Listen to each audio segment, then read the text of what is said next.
of how women are,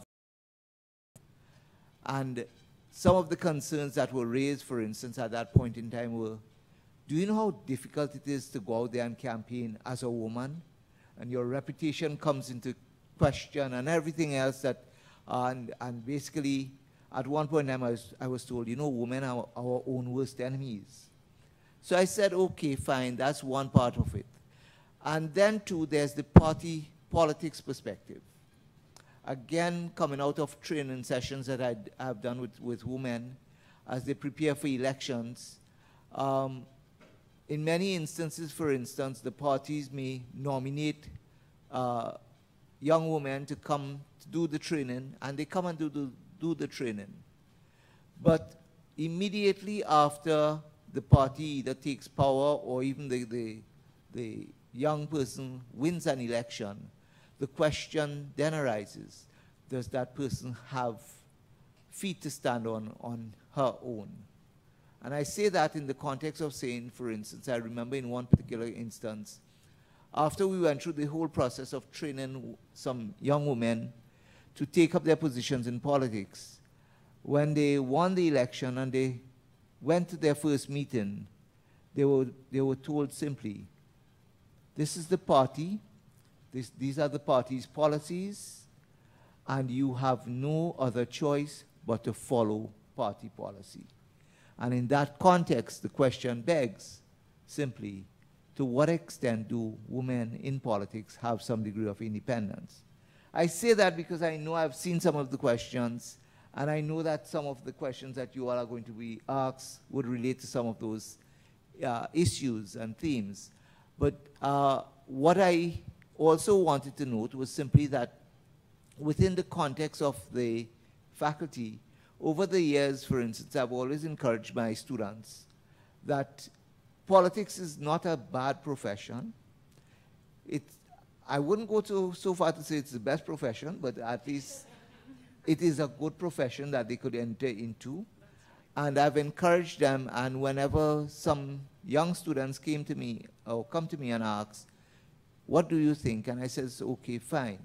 You have to make up your mind, because politics is not about simply winning power. It is about serving people. Yeah. And sometimes you get the greatest satisfaction from serving, even though you may be very limited in what you can do. So with that in mind, I am glad that several of our students are here today. The ones who are here very much so are interested to hear what the young politicians would have to say. And I think that is something that takes us at least some place into the future.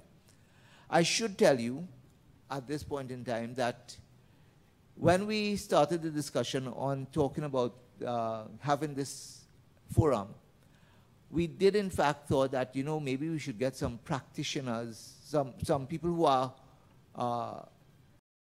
in the politics, in the government, for instance. But for all intents and purposes, the ministers, the young female ministers, were reluctant to accept our invitation. Again, I don't know whether it's party politics or there's a directive or a gag on the members of parliament, but clearly we were told that, for instance, the ministers, all of them were not available. So we say, okay, fine. And then some people came to me and says, well, why can't you have this one on the panel, and why can't you have this one, another one on the panel? And until last night, in fact, or early this morning, one media house wrote me and asked me, so why couldn't you have a media practitioner on the panel? And my concern here is simply one. This is a forum where these ladies that you see in front of you have all entered politics, have all served in the parliament at one point in time or another, and as such have had the experience of both serving in the parliament as well as working the politics outside the parliament. And it is in that context that I thought that they would have probably some of the best experiences and examples that they can share with us. So for those of us, those of you who want to take the leap into politics, you are going to be very much so properly guided. I could also tell you that there are several young parties that are, or several young persons who have approached me within the last 6 months and tell me that they would like some assistance in forming a new political party because they are disenchanted or disillusioned with the existing political parties. And I told them, get your people together, let us talk, because all of us need to work together in order that we bring our country to the place that it should really be at. So with those few words, let me end here and wish us all a good session, and hopefully we'll get all the answers we need. Thank you very much.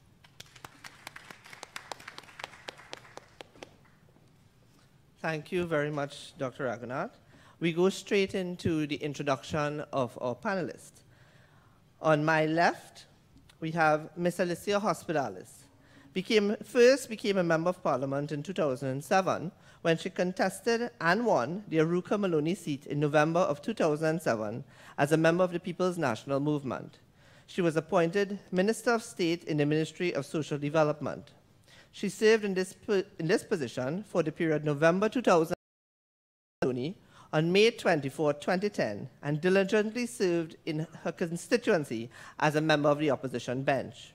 During this period, she was nominated more than once through a popular poll done by I-95.5 as the best performing member of parliament in Trinidad and Tobago.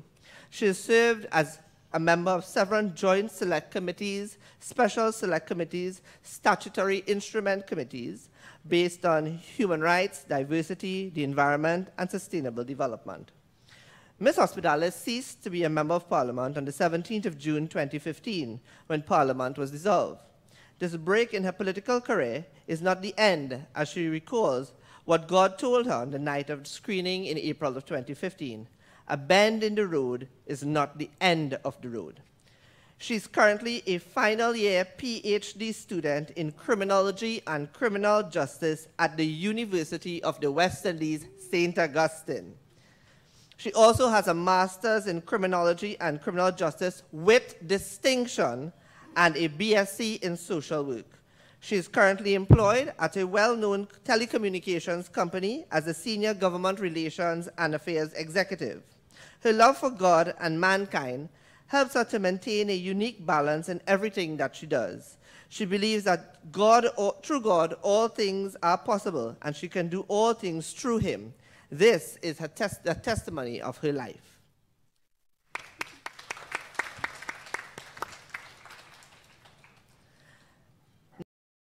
Qualified barrister in England and Wales. She's also a member of the Honorable Society of Gray's Inn and is currently a practicing attorney at law in Trinidad and Tobago.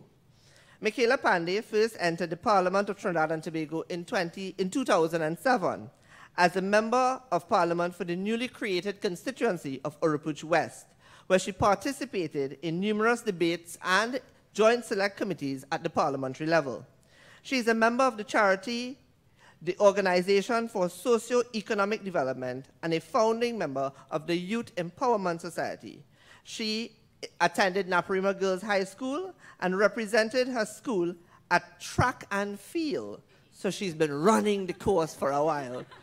She's hosted the program It's Your Time Now on WIN TV and was a panel judge and mentor for the election of our first youth prime minister on CNC3.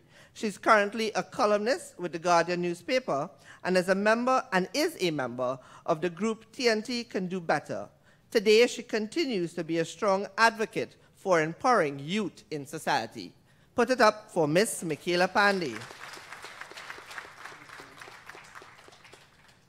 To my furthest left, we have Miss Nicole Dyer Griffith, beauty queen, politician, social activist, former government senator, former parliamentary secretary in the Ministry of Foreign Affairs and Communications, business etiquette, international protocol and communications consultant, business journal contributor for local and international publications, founder of Oxygen with Nicole, motivating Motivational Series.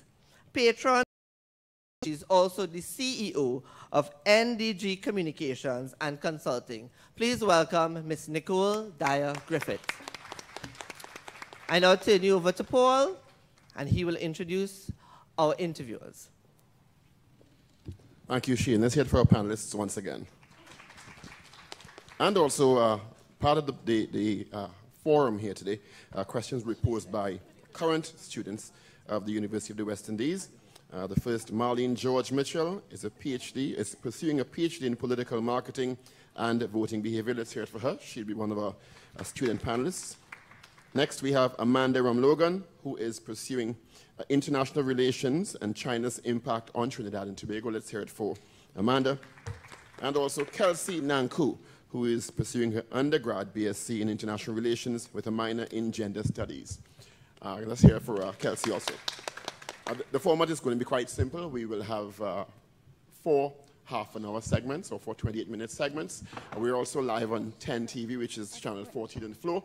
You can get us on the app or on 10ttentv.com on iOS and Android devices. So we welcome also our viewing and listening audience and streaming on 10tv.com and our other media houses here today. And our students who are in attendance will also get chances to pose questions. The format is quite simple. You stand before the microphone, identify yourself and your faculty, and ask your question. You can ask 2 questions in a row, but you can come back in subsequent rounds and ask other questions. And just interestingly enough, I think this forum, the impact of young women in politics, is quite fortuitous, given the fact that just this week, I think the ultimate glass ceiling has been shattered for women in politics and governance with the first election and the inauguration of our 6th Prime Minister, first time for a female, Her Excellency Paula Weeks. Let's give her a round of applause. We've also had the first female Prime Minister in Mrs. Kamala Persad-Bissessar.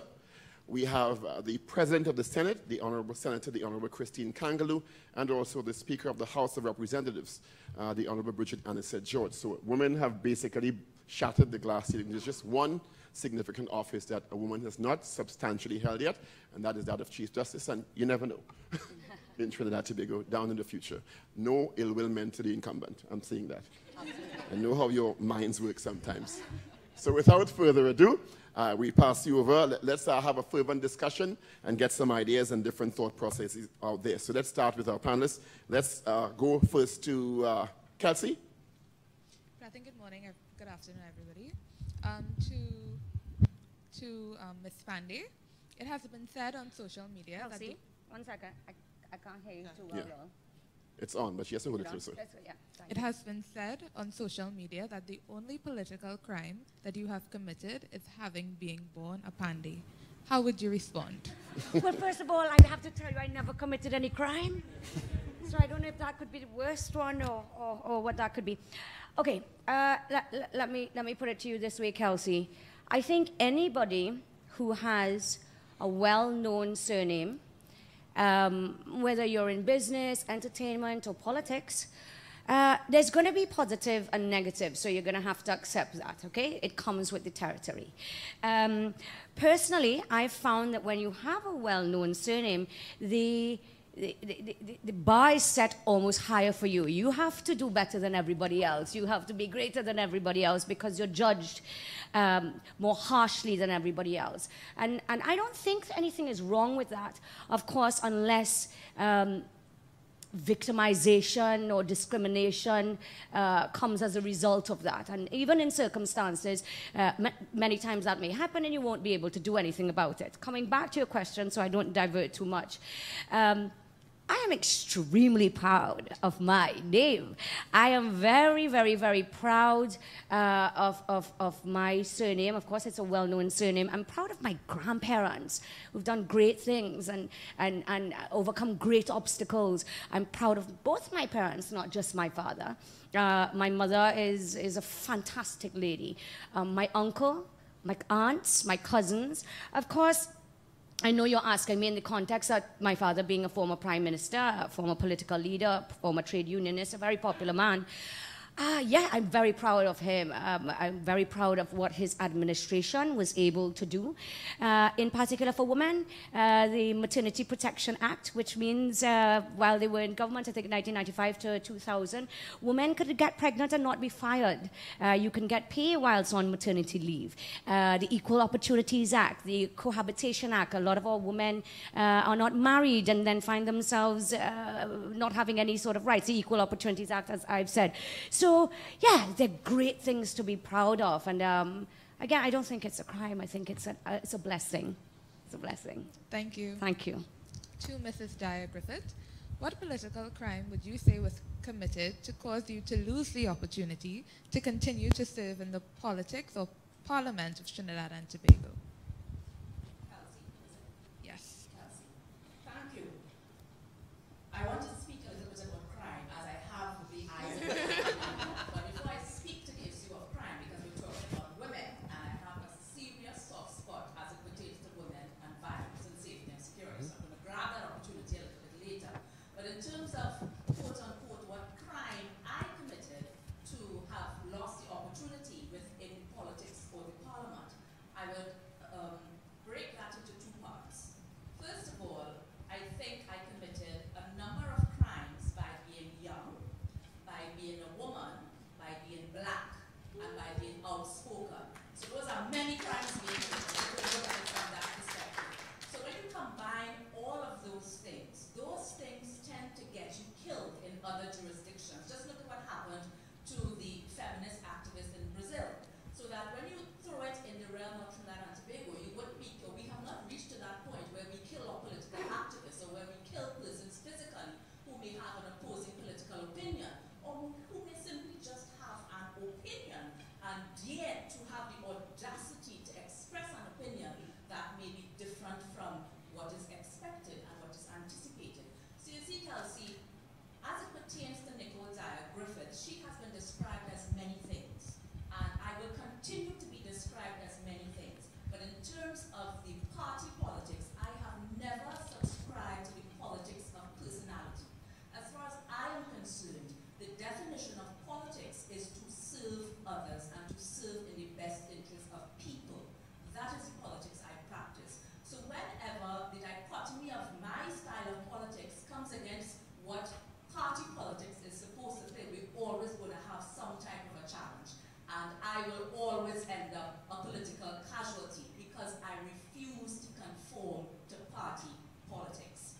Now, in terms of the way I see politics and serving people, I have never allowed my removal from being within the halls of Parliament to stop me from serving persons. You've heard Shane speak about the different things, activities, and so that I've been a part of, and I will continue to do that. Because once you're driven with a transformative agenda, you're going to use that transformative agenda in a number of scenarios. And this is where I tie in the national safety and security.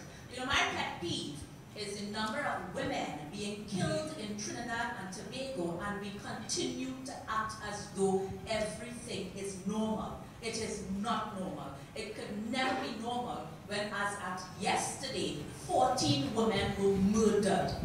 It's not normal. And we need to begin to implore politics and politicians to look past party politics, look past parties and politics, and do something about it. Do something about the scourge of domestic violence. Do something about the legislation to be put in place to address and support victims of domestic violence. Do something rather than talking and not acting. Instead of looking at ways in which you try to debar young women, middle-aged women, older women, other women from being part of the political agenda, do something and transform it. I had called on the Attorney General to look at the legislation 16.6 to try to decriminalize pepper spray so that at least women may be able to buy themselves 10 seconds to get away. Now, there's a number of things that people have said for and against it. And you know what? The thing is, we just need to give the opportunity for that 10 seconds. Give the option 10 seconds. Because the perpetrators, they are taking the time. So regardless of what, I will use this and every opportunity I get to continue to implore the powers that be, please do something. Thank you so much. To Ms. Hospitalis, I pose the same question. Would you like me to repeat it? Can you repeat it, please? Thank you. What political crime would you say was committed to cause you to lose the opportunity to continue to serve in politics and or in the Parliament of Trinidad and Tobago? I would say that no crime would have been committed. From the way in which I perceive my political career, a season would have come to an end.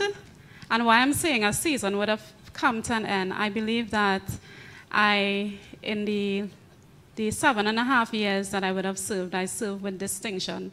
As Paul would have indicated, I would have been nominated more than once Best Performing Member of Parliament in the country out of 41 members of Parliament. And I think that was a tremendous distinction.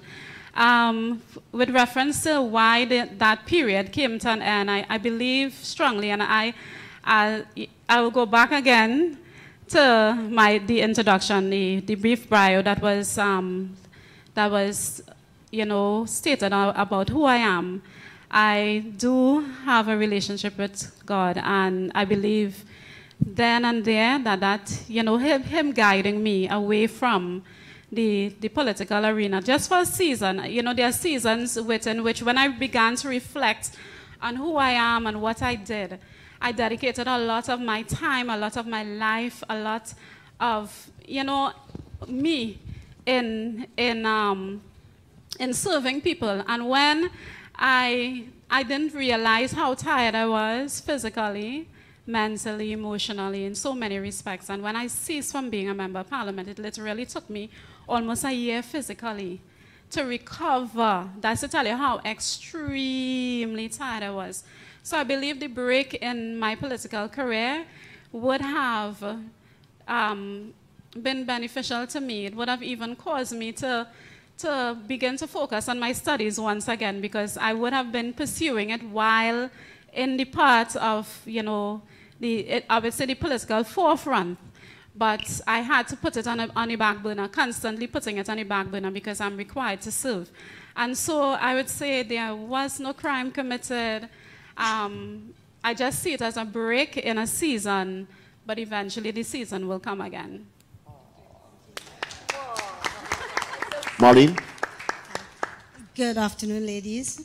Against the backdrop of my colleague's question, it's fortunate that all of you have served in some capacity in public life. So based on your experiences, based on, and politics is evolving, I suppose the period in which all of you served, and now, if you were to look at it and we look at the complement of females currently in the parliament, would you say that they are inspiring young women who aspire to become politicians by virtue of their actions, their inactions? I would like to say that it depends on the individual, right?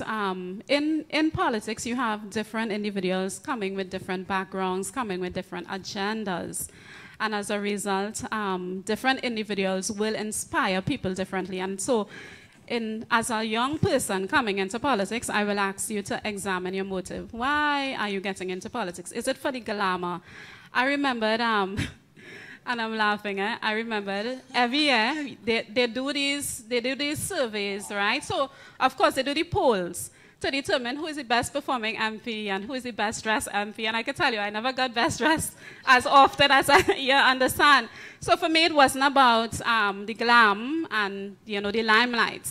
It was really about service. So I would like to say that the person who you want to emulate, that person must be somebody who is, whose heart is into service, whose lifestyle is into, being a servant leader. So I would say different people inspire people for different things, and it really has to do with your motive. What do you want to get out of politics?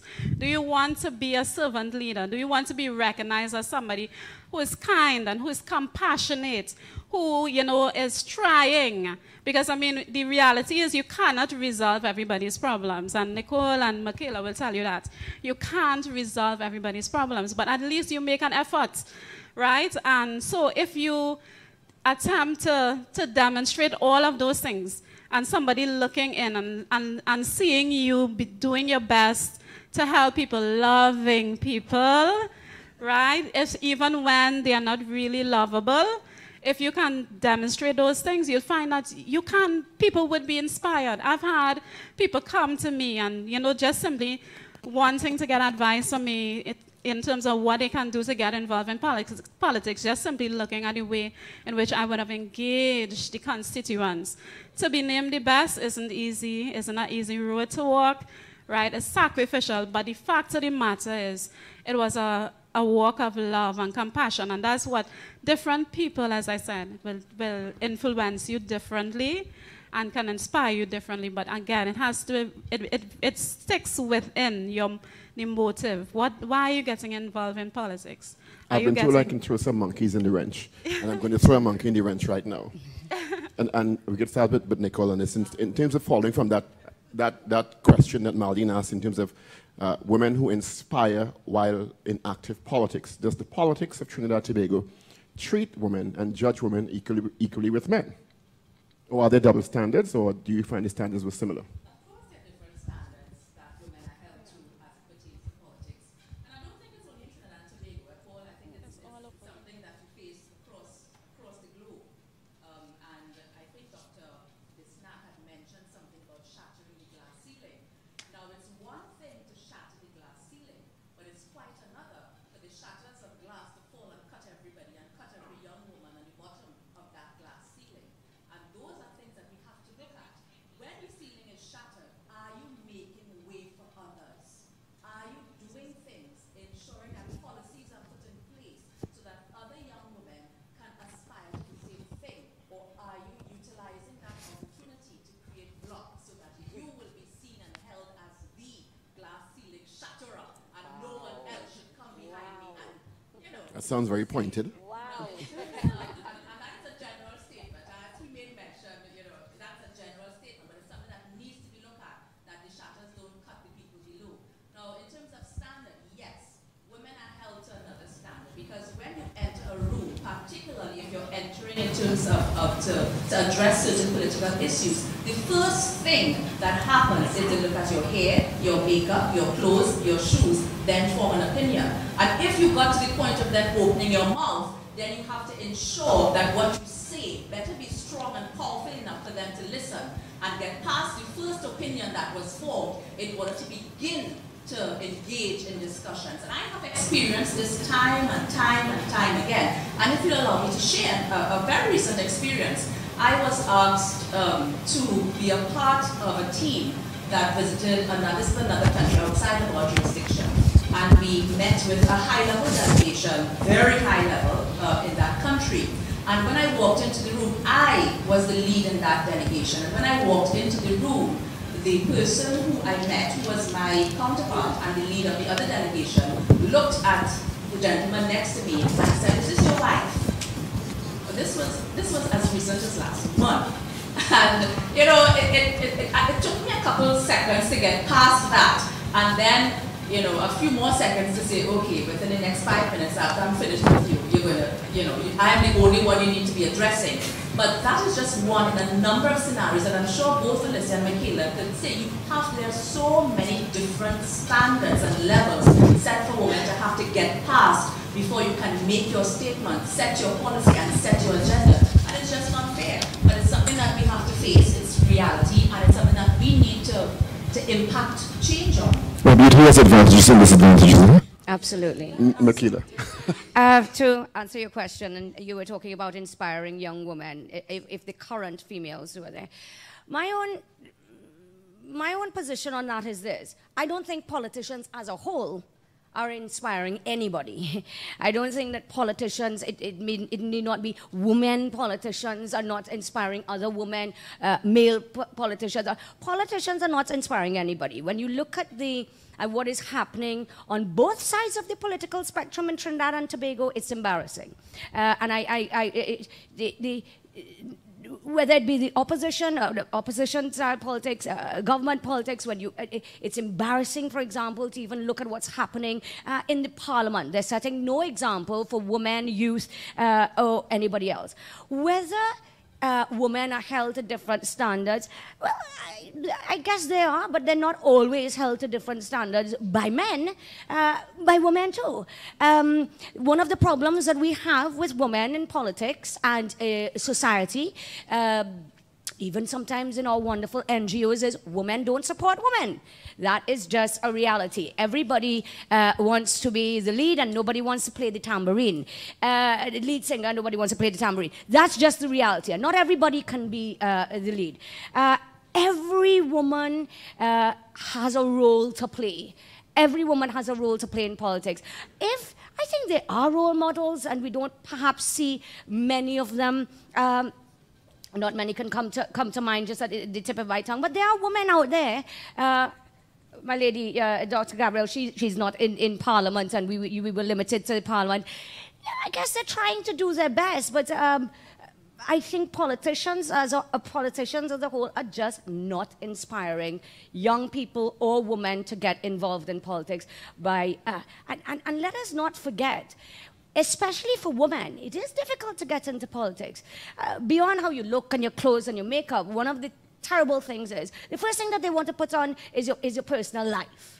Dressing and thing, I mean, if they want to talk about what I wear and say that I look ugly, or they can say that. But it's your personal life. When a woman wants, a young woman, a middle-aged woman, an experienced woman wants to get involved in politics, she's thinking, listen, if they want to say something about me, that's one thing.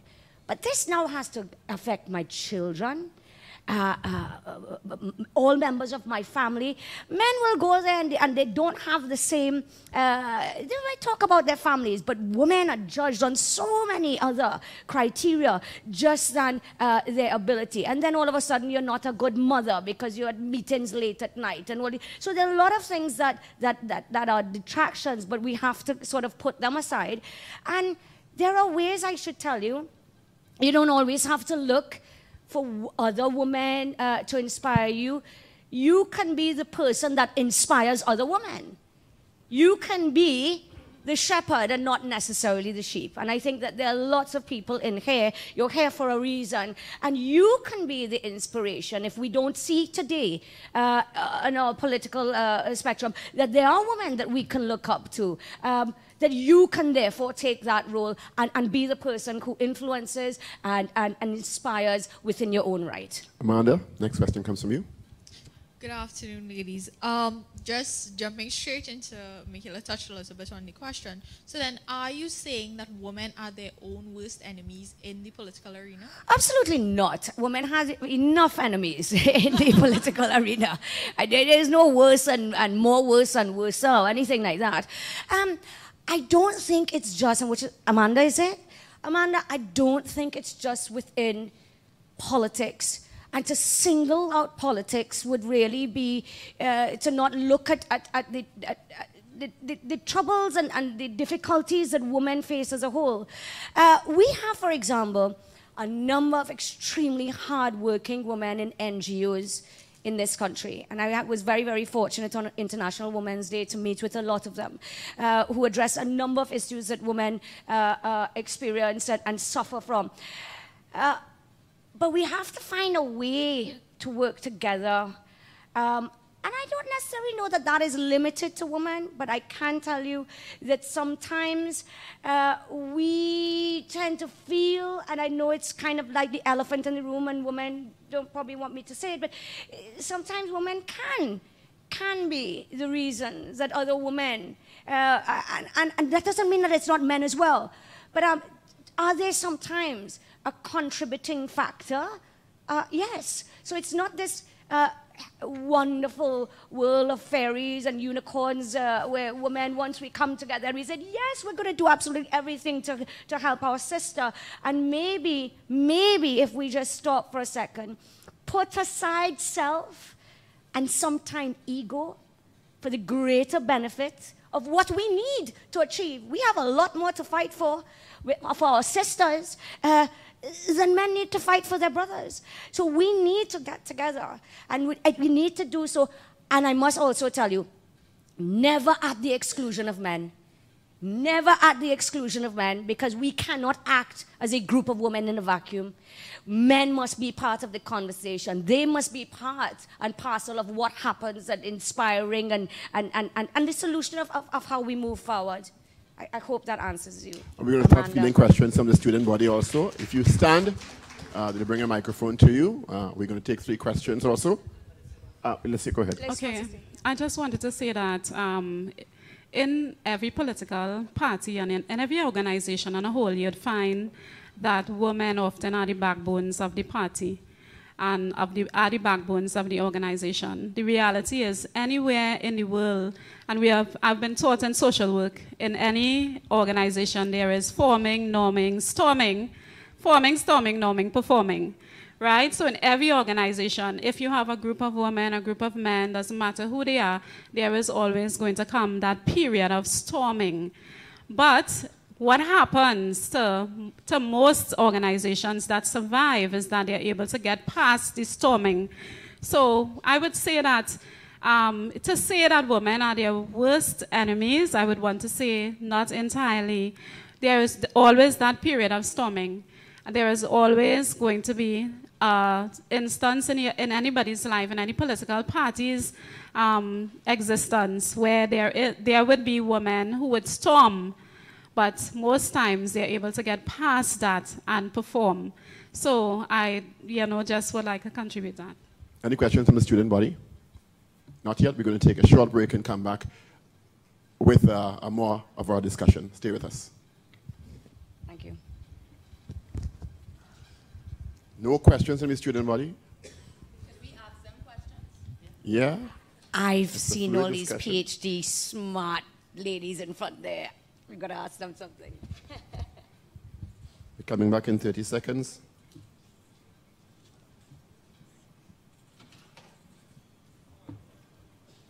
Now you worry.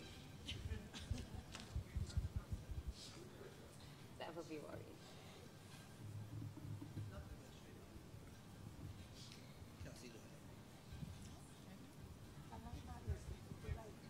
Nicole, test your microphone, please. Nicole, test your microphone, please. And panelists, the questions, you need to hold the microphones closer, please. All right? Testing. Yeah. Just mic check, mic check. 1, 2, 3. 1, 2, 3. That's Nicole. 1, 2, 3. Are you hearing me? Is it okay? Is that all right, Peter?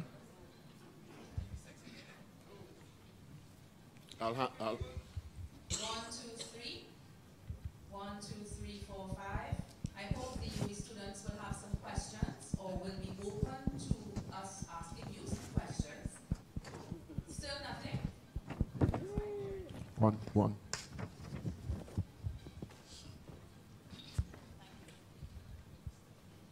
Is this, are you hearing me on this one?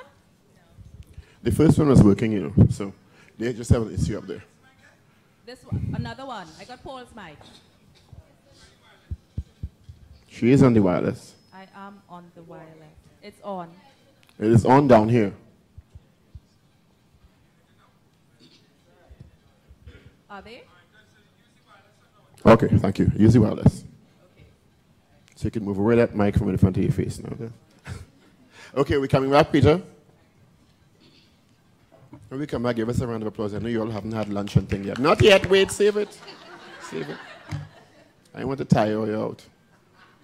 And for those of you who don't know, you get extra points for asking questions. Everybody said talk. All of a sudden, everybody want to jump up. Grades coming up, so yeah, all of a sudden you want to jump up. Say when.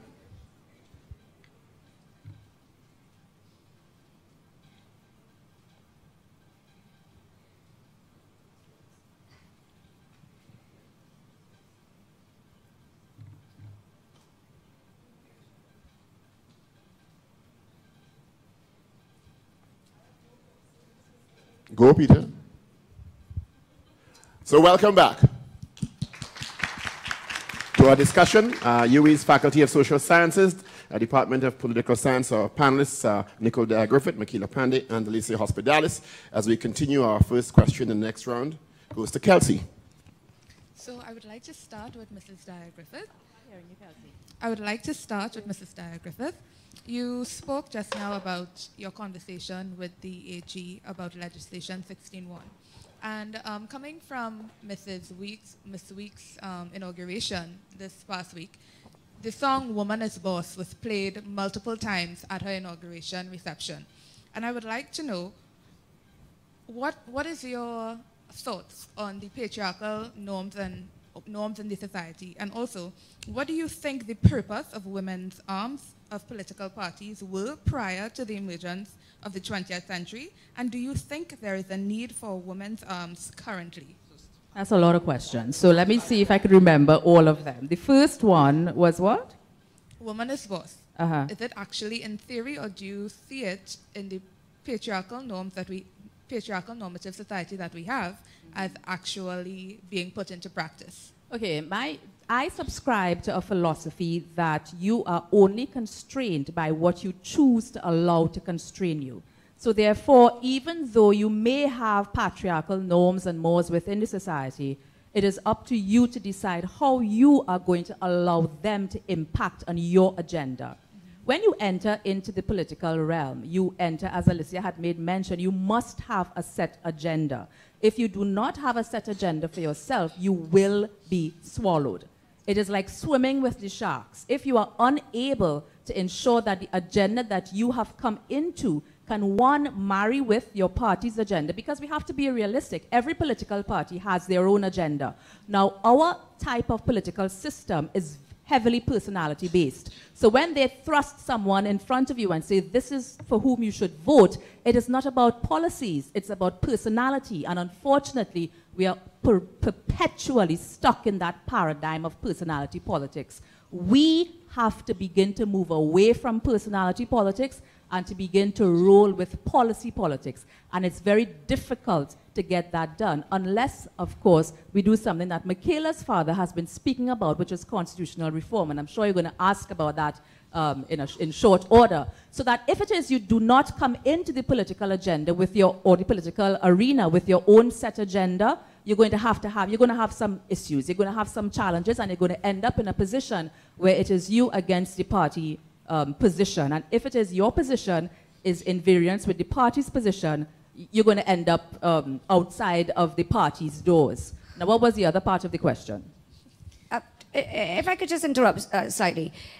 You're saying that woman is boss. So just so I get it correctly, you're saying woman is boss. Woman is boss is a song that was played in the patriarchal norms. No, I am saying that woman is boss was played numerous a lot of times, if that is the actually true within the political arena. Okay, thank you.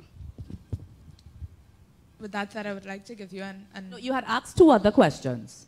I would like to hold them for another round and give the other panelists an opportunity to respond. Well, since I interrupted you, and I remember the question now, so that woman is boss thing, to me, like I said, I do agree. We do have what you call, she calls it personality politics. I will use the word cult of personality politics. And you see this throughout the world. We saw it with Obama mania, etc. What the issue is constitutional reform, yes, not to the level of which Mr. Pandey just speaks, but I want to bring it down to electoral reform, first past the post system, etc. How it works is our politics is based on tribal politics. And you have two bases, and the two bases therefore have their secure quote-unquote seats. And within there, what happens is the leader, whoever the leader may be at that time, you must have heard the saying. It was Dr. Eric Williams who said, if I put a crapo in a tie, they'll vote for them. And that is what is happening in Trinidad. I don't know if it's woman is boss or if it is the leader is the boss. Because whoever is put into a particular seat or to contest a seat, it really is who the leader decides. Now, if you have a proper functioning party, it should really be a panel of people that decides things properly. party constitutions are supposed to be there to allow the best candidate. You understand what I'm trying to say? The best candidate to come forward. So it's not supposed to be. So let us give it an example. If, for example, 5 women and 5 men went, it shouldn't be that we need to put a woman there, as opposed to it should be really the best candidates, and you should get that position more so based on meritocracy more than anything else. I don't know if that functions. And just quickly, because I want to give my sister a chance, women's arms are extremely important. And they're important for one reason. I remember that you were asking, I want to just tie it in together with the party and the politics and the constitution. It's very important to encourage women to get involved in politics, to let them feel part of politics. That is why most parties have what is supposed to happen, which is a women's congress. Well, I can only speak for the UNC at the time. That doesn't happen anymore, but I can just say the constitution of the UNC, so I say it in a general way. The constitution of the UNC specifically states that every 3 months there must be a women's congress. And that means you may not be able to get to a political leader, you may not even get to your MP, but you have this congress where you go out to women and you speak to women and you find their problems and you see what their issues are. You're able to bring it back to your party, bring it back to the national executive. So the party can then form policy, and then when you get into government, you can actually go and change it. But are the women's arms, sorry to interrupt you, yes, functioning like that, or just functioning as a mouthpiece of the leader, whoever that may be? I can't answer that. I'm not in the women's arm. I'm talking about any particular party. I don't know. I've never been part of a member of the COP, and I've not been a member of the PNM. I can speak only for the party of which I think I'm a member. How dare you laugh at me? Come on. Of which the last time I checked, I was a member. I can only say that there is a constitution, and the constitution must be followed, and that's how we begin. You can't just keep watching, looking at parliament and what's going on. We have bodies, women bodies, strong bodies. I do not know the details of the PNM constitution, but my sister can probably help us a bit more. I do know that their women's arm has always been extremely functioning very well.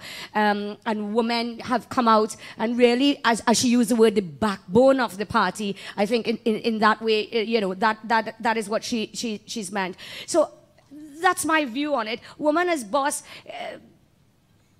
is a nice song, I guess. Alicia? It's a nice song. Okay, I'd like to say that women's arms of the various political parties, and I could talk to mine, I think can do a little more to inspire young women to get involved in politics. So, for example, women, or the women's arm basically can seek to engage young women and to help them to be a part of the decision-making process of the party by including them in key I would say, discussions with reference to policy and stuff like that. The women's especially can also look to empower them by giving them a voice, a greater voice, I would say, because what you find happening is that a lot of times young women will attend, yes, they would be able to speak out, but whether their voice is actually heard, that's another thing. The other thing I would like to talk about is the fact that the should focus a little more on education, teaching young people about politics, what it is to create policies, what it is to frame legislation, so that young people would not feel lost in the entire political process. Because I could tell you, I can talk from my experience. When I got into politics, I was lost. In the sense that I felt as though I was thrown into the sea, into the deep, and told to swim, because I wasn't provided with the information, and I had to get the information on the job. So political arms, I can give you an example. In Grenada, there is the Women's Parliamentary Caucus. It's an arm that's created with women of varying political backgrounds. They literally decided that they're going to get together because they wanted to inspire young people in Grenada to become future politicians. And so these women create periods of mentorship and training. they have sessions with women, with young women. They have sessions with men.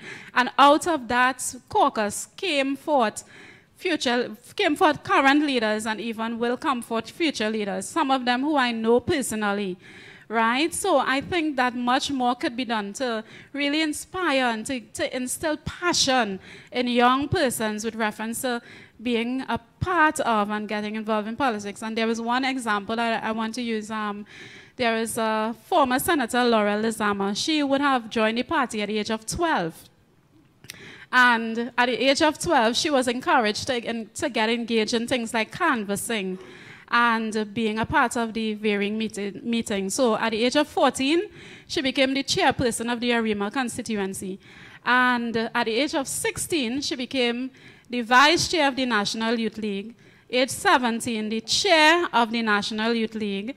And then she went on to become the female youth leader. That's the female who oversees or provides advisory counsel to the Youth League. And from there, she eventually became a senator. She served in various arms of the party. So she became, I would say, involved in the party, even at the Women's League level. And that's the kind of thing you want to see happening. Somebody from that age, from 12, coming into the political arena and being able to survive. She eventually came out of, the Senate after the Parliament prorogued, and she became an alderman at the Arima Borough. And now she's just involved in background politics. So you know, there is a lot that could be done, but I think that women need to be able to sit down, and I'm saying women in the political arena need to sit down and decide on what do we want for our future. Do we want our young women, particularly, to be left behind? Because we know the young men are getting involved. Do you want our young women to become politically active? Do we want them to be passionate about politics and to become our future leaders? And that's what we need to begin to think about, the future, our future leaders, because what we will have happening is that gender gap will continue to exist if we don't do something now to inspire them. Any questions from the student body? I just wanted to weigh in. Just queuing them. You can stand now if you have a question, and we'll go to Nicole and get your question. Yeah. Yeah, with respect to the women's issue, it is a really interesting question, because I remember doing some study on that particular issue in terms of what was the role of the women's arm and if it had become obsolete or if it was still relevant. Now, in terms of looking at its relevancy, many of the women's arms or limbs or whatever you want to call it, you have to look at what role do they fulfill. And if you were standing on the outside, because I am not a member of any political party as it stands. Yes.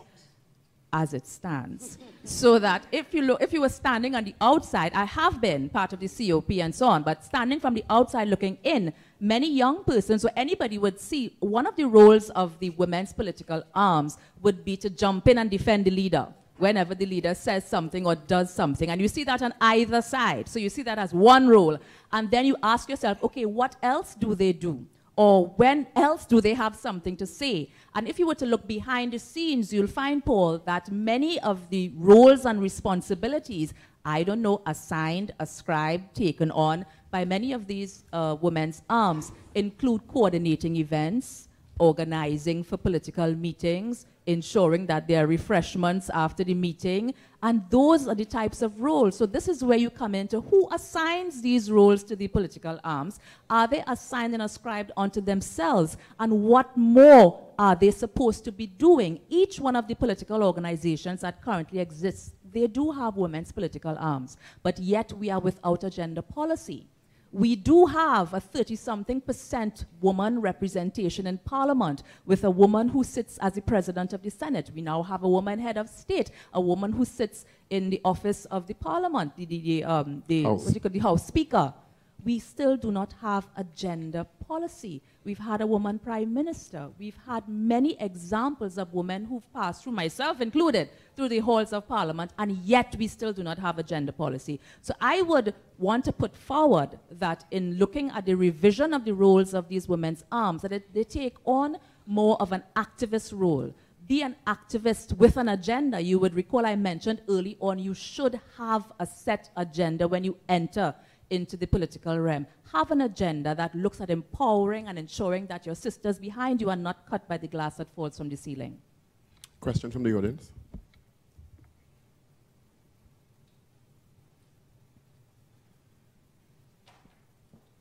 Hi, good day. This question is for three ladies. I'm McKinney Barrow, currently enrolled in master's program in government. Also Vincentian from St. Vincent Grenadines. My question is, do you think that the Caribbean education system is failing when it comes to teaching our future generation on women in history and politics, for example, Claudia Jones and Elma Francois? Because I feel as a woman that I was not told about my history, especially women in history and politics. It took me until I came to the University of West Indies to actually find out these women were actually the backbone of politics and history throughout our nation. And that's why I want to ask the question. Thank you. Tell me your name again, there. McKinney. McKinney, that's close to me. McKinney, okay. Okay, so we've had, McKinney, we've had great strides. Trinidad has had a woman, a prime minister, Dominica, Guyana, Jamaica, Portia Simpson Miller. Yes. I think the Caribbean education system from high school, let's not even go as far as university. We're not even reached there yet. From the high school level, we are not learning enough about Caribbean women who have done great things in the Caribbean, throughout the Caribbean. We can sit and tell you of everybody from Europe and what South America. We will talk about Isabella Perón, Eva Perón, and all these great women who have done great things. But we don't know for ourselves. As we're limiting it just to women. Of course, because coming back to my sister's question, we don't just need those who are there today in the parliament or even us who were there in the recent past. We need those who really struggled. And I will tell you, I grew up with this story that my father told me. And it was about a woman called Dora Bridge-Mohan, who I don't know how many of you all know about, this wonderful lady, but she was a cane cutter, okay? So she was a cane cutter, and she could not read or write. And when my father was leader of the opposition, he had put her into the Senate. And everybody thought, listen, Mr. Pandey has to be crazy. You put in a cane-cutting woman who can't read and write into the Senate? What could she possibly bring? And at that time, what he was doing, he was showing women of every level, not just university level. You could aspire to be something. She was the person who was best equipped to speak about what women in the cane fields at that time were going through. And therefore, that is, she was put there. Many people don't even know her name. And I remember that there was a struggle when Caroni workers, and again, I was very young at this time. All right, I wasn't born at this time. And they were struggling and they were striking, and because you work 6 months and then you're off 6 months and then you don't have money, and you will understand, your grandparents would tell you that's why you had credit at the parlor and all sorts of things. And the men themselves were getting very fed up, and they said, you know what, we had enough of this, we can't take this anymore. And Dora Bridge-Mohan ran onto the stage during this long protest, ran onto the stage and pulled out a tuft of grass and began eating it. And she said, if we have to eat grass, we'll eat grass. But we are going to stay here and fight. And these are the women we need to know about. Whilst it is wonderful to know of all the great women throughout the world. And I want to tell you, I don't think it should be limited to just women. Many people do not even know who our great politicians are. Cipriani. There's so many names that Butler, that's a highway? You understand? So I think the Caribbean education system, not only at university, but definitely from, I think, you guys will remember social studies in primary school. Start it from social studies in primary school, Sister McKinley, you agree with me? Start it from there so that, and you know what it started? It starts giving national pride. Caribbean, no, it doesn't necessarily have to be Trinbagonian, but Caribbean pride. We have done something, we fought for something, we stood up for something. We will even feel sometimes a sense of patriotism because we know so much more of what everybody else did.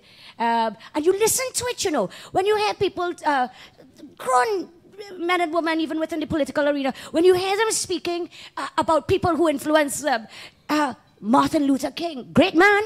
Mahatma Gandhi, great man. But they were great men who came in the Caribbean, who worked, struggled, fought, and we need to learn about them. We need to begin there, and then you will see national pride, and then you will see the country uniting itself, because right now, it's the furthest thing. It's the furthest thing, and I think we need to start in primary school. It's sad that we have to say at university, you don't know, but we need to start it in primary school. Alicia? Thank you. There was this quote I came upon recently that says, you cannot be what you can't see, right? So this particular researcher was saying that it's important for young women to know the success stories of other women, to be able to understand their story and to be able to be inspired by them. And I think when you look at the education system, I would like to say yes, to some extent. There needs to be some measure of reform, particularly when it comes to teaching history. I remember long ago, they used to teach us through social studies about our heroes, you know, those persons who struggled through life. But for some reason, they haven't been telling those stories to the children. And I believe that knowing your history you are able to better appreciate where you came from. There's an installation of national pride that takes place. I remember just recently reflecting on the life of one particular female politician that I know as well, another one, Penelope Beckles Robinson. And she would have grown up in a rural community, actually having to take care of ducks and rabbits and turkey and a whole lot of other animals, right? And she was also unable to study under conditions that we have, under lighting. She had no lights. Her family had no electricity, and they also had no water. So these are stories. When you look at her life, it really inspires you to see that somebody who came under those very hard-pressed conditions actually have made it so far in life in the political arena. And I'm sure, I see former Minister Christine Sahadio here, I'm sure she would be able to tell you of her own stories in terms of the things that she would have had to endure to get to where she was in politics. So there are stories, there are women who would have struggled, who would have succeeded, and we haven't been able to hear their stories. And, you know, so I would say, yes, there is need for reform. There is need for, you know, teaching of history. Not just from secondary or even university, but from elementary, you know, the elementary schools, and probably even before that, because most times we think that preschoolers don't understand, but they know everything. You know, once you're able to instill it into them, they will be able to go home and tell mommy, you know, I learned about, you know, this person today, and, you know, that kind of thing. So it's important for us to really consider, you know, and for those who govern, to consider the reform that's necessary and to bring to the fore. And, you know, I will want to encourage women's arms, you know, through NGOs, through even the political parties, to really consider teaching people. Because when you teach people, you instill knowledge to them and you empower them through the knowledge. And then people are able to become more passionate and you know, driven to continue to do things in politics. Nicole, and then we'll take Marlene. Sorry, could you remind me of your name? McKinney. McKinney, yes. So your question is a really wonderful one because it identifies a gap that you, McKinney, and perhaps others who are working along with you may consider filling. Because you remember when I started having this discourse, I mentioned that we must have an agenda. And in order for us to move forward, yes, we have to recognize what would have transpired before, but we have to begin to take steps to change it. Because if we do not have a transformation agenda, we will continue doing the same thing, expecting different results. You see, and that is my position, and my position in life generally. Because in 2010, I'll just give you an example. In 2010, I had participated in a general election, and it was such a scathing period, such a scathing general election, that I felt I needed some oxygen. I just needed to remove myself from the scenario, breathe, and then define where I wanted to move forward. And that was the genesis of a motivational series that I started called Oxygen with Nicole. And thankfully, it has grown into the region where I had the opportunity to meet with many women from St. Vincent, Antigua, Guyana, who share similar stories. Essentially, we create a safe space for these stories to be shared. And the reason why I raise this is because many of these stories tend to tell the tale and the background of people like whom you mentioned, Michaela, and some of the women with whom you mentioned. And in one particular time that we held the O2N series, it was in Antigua, and I had an opposition senator and a government senator sit at the same table and discuss their experiences as women within the parliament. And it was, there were so many times that I understood the importance of us being able to share our stories with ourselves, because we, and when I say we, I'm talking about us within the region, we share a unique history, a unique past, a unique culture, and something that defines us that nobody else on the outside can understand, appreciate, or know unless we define who and what we are. And so what I want to leave you with is there is a gap. It is a huge, unfortunate, unacceptable gap, but who's going to step in to fill it? Just before Marlene poses her next question, we'd like to acknowledge the presence of the Dean of the Faculty, Professor Anne-Marie Bissessa, and also the Head of the Department of Gender Studies, Dr. Gabriel Hussein. Thank you for joining us, Gabby. Marlene? Thanks, Paul. Okay, ladies, for the period which we began and continue, we've heard a lot. Ms. Dyer, you've mentioned about your agenda and others, different agendas. But when you look at it, there's a personal agenda, there's a party agenda, and then there's a national agenda. How do you marry all of this? Who gets to decide? I mean, the first thing you do, should I enter politics? And you know what? Let me take a chance. What's on your mind? Is it your agenda? Which agenda have we been pushing? Let me start with Alicia on that. Let me go to Makila. I would say that's an interesting question. But for me, entering into a political party and being called to serve at the highest level, one of the things that I would say I always had to remember is, one, that I needed to maintain balance. So as anyone entering into politics, you always have to remember who you are, because of course other people's agendas can push you into doing things that you may not be comfortable doing. So the first thing that you have to do is remember you in the entire process. I don't know if my other colleagues will want to agree with me, but remember what you stand for. What are your principles? What, drives you? In terms of your integrity, what holds you into place in terms of your morality and stuff like that. You have to remember what you stand for. And in that, merge that with political and national agenda, but not allowing political and national agenda to taint you in any way. You understand? So it's a little, it could be a little complex, because in terms of there are times you may have to make decisions that might not go down well with other people, and Michaela and Nicole will tell you the same, right?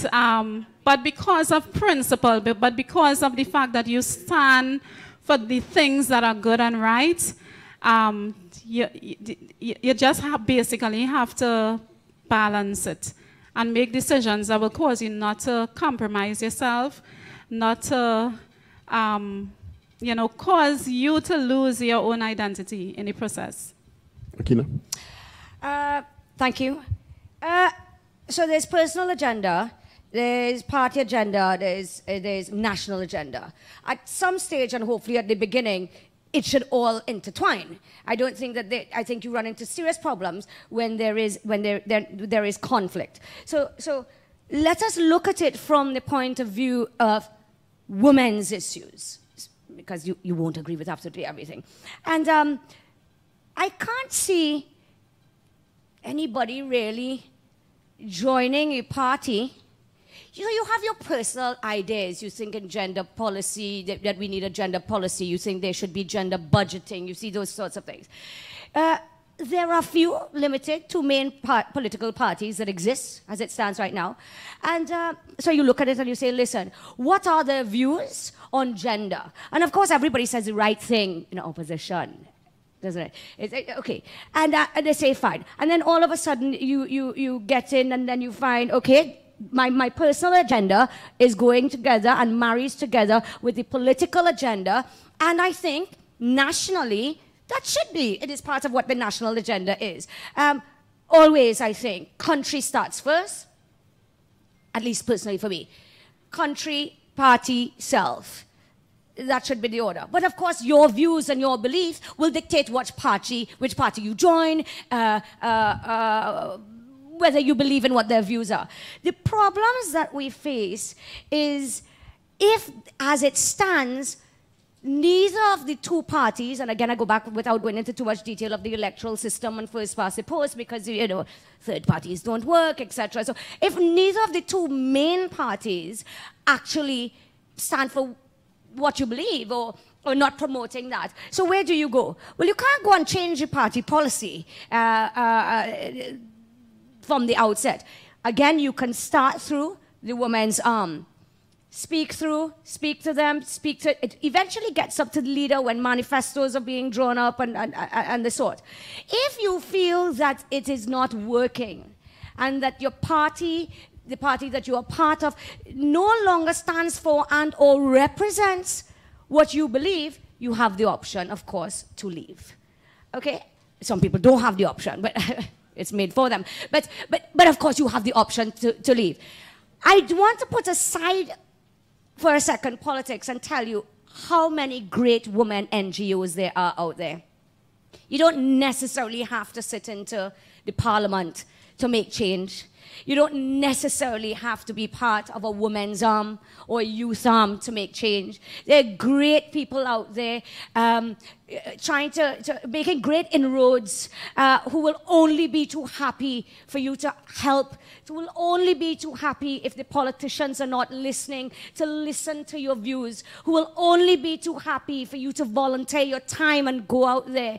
And I'm not just speaking about domestic violence groups. There are many groups, missing people group, the rape crisis centers. There are lots of, you yourself can set up,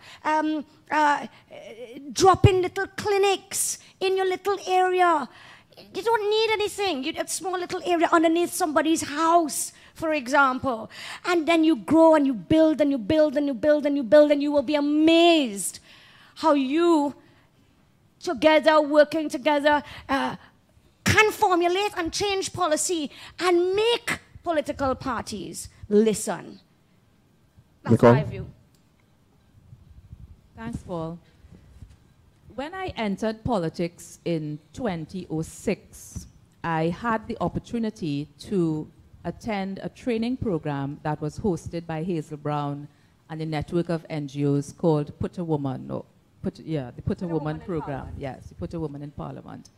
And after that training program, I had a clear understanding of what I was supposed to be getting into. Now, that training that was afforded to me, I think could have been afforded to most of the women parliamentarians who were considering entering the corridors of power. So of course you enter into politics having a grand idea of what you would want to change. And then when the reality hits you, it's something else, because the reality is that our political system, as I mentioned early on, is heavily personality-based and is not sincerely based on what is our policy structure. so that even though each political party shows you a manifesto is something that you can very easily and hurriedly put together from manifestos gone by. I mean, I'm sure if you were to compare manifestos of every political year, you'd find that they're uncannily similar.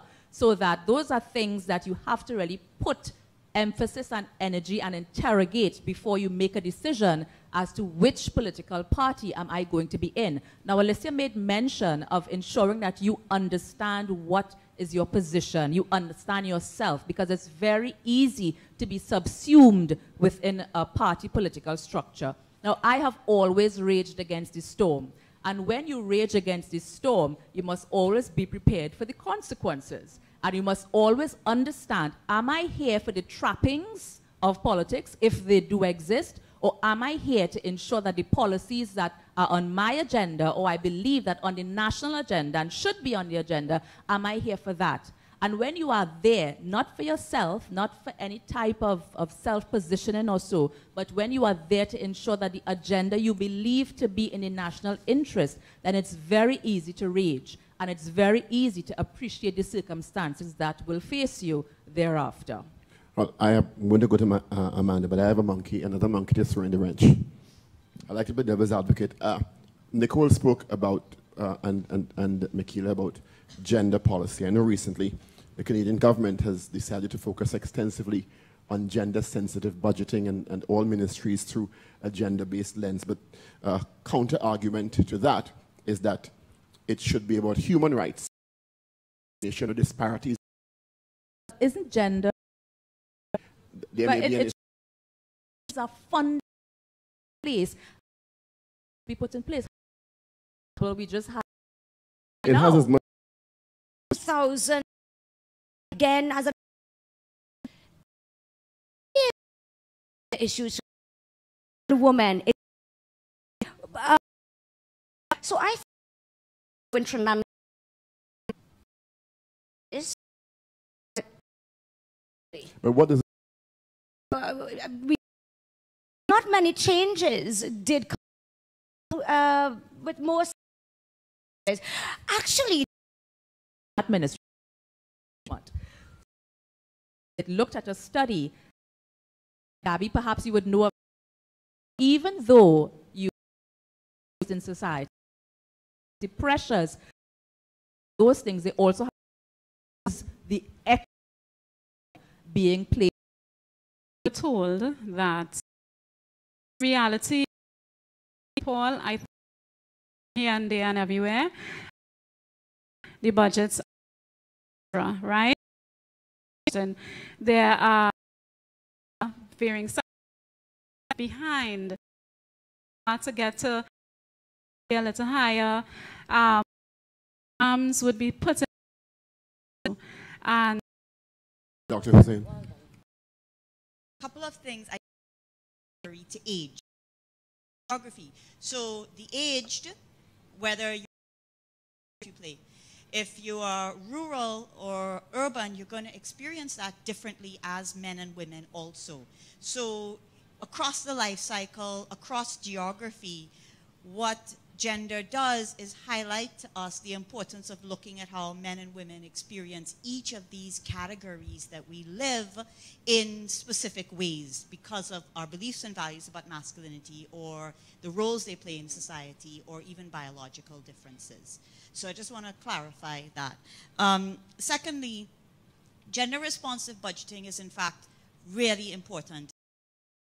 Again, now, the reason it's so key, and I'm going to give an example, but 80% of the workers in the construction sector are men. That means that your stimulus package, that what you're doing is exacerbating women's negotiation with men in order to get money, right? So women in an economic crisis are now economically dependent, but also they are not in those sectors that are being because women are now having to negotiate income from those who are getting it directly. So it's considering these kinds of implications in areas where we may not be considering them. That is a really central way of seeing why gender responsive budgeting is important. But my question is, one of the reasons I welcome this and the discussion around women in politics is, for me, is not so much about holding individual women accountable. You know, is getting an individual woman there going to make a difference? Well, we know she's swimming against the tide, you know, in multiple ways. So less about holding individual women accountable than about asking, how can women hold parties and state accountable, right? How can we strengthen women's capacity to hold parties and state accountable? So for each of you, how can your own political parties be made to have sexual harassment and gender policies, right? Each of your political parties do not have sexual harassment and gender policies, right? This is really not adequate, right? And all the women who are at the backbone, right? The poorer women, the younger women, how can they be empowered to ask, how is it that you can see women holding parties accountable in ways that they are, so something happens in that rise to leadership? Thank you. Thank you for your question. How can politics, you have to,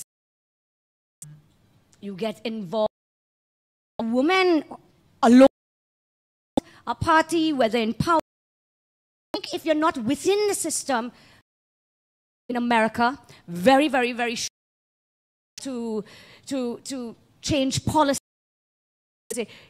It's difficult sometimes to within a party. A party may have a constitution to have their voices be heard. There will be a consultation and you see the same woman will come in San Fernando West. So we take it and they take the consultation avenues. And of course there's social media. I think that's a bit of a cop-out. Out there who want your support.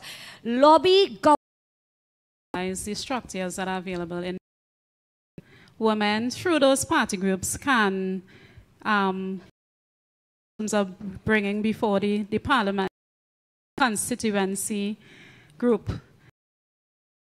So the representatives at the General Council and Women's forward making a request for spray. I have been lobbying for the victim that the offender is close, and also tells the police that the offender would have breached an item on the legislation, the party group buying from the constituency group level, that it can happen. But what I think is that women normally don't utilize education. If we were to educate the women and let them know that a little more. Nicole Dyer-Griffith. Be a real wild child or something. Not understand our power. And because we do not understand our power, we usually vote out. We very rarely vote in. We of this country need to begin to understand the power we dud on a daily basis. That's an urgent issue. We need to understand the power we have in our hands to get change done. Because at some point in time, the only it's going to reach home.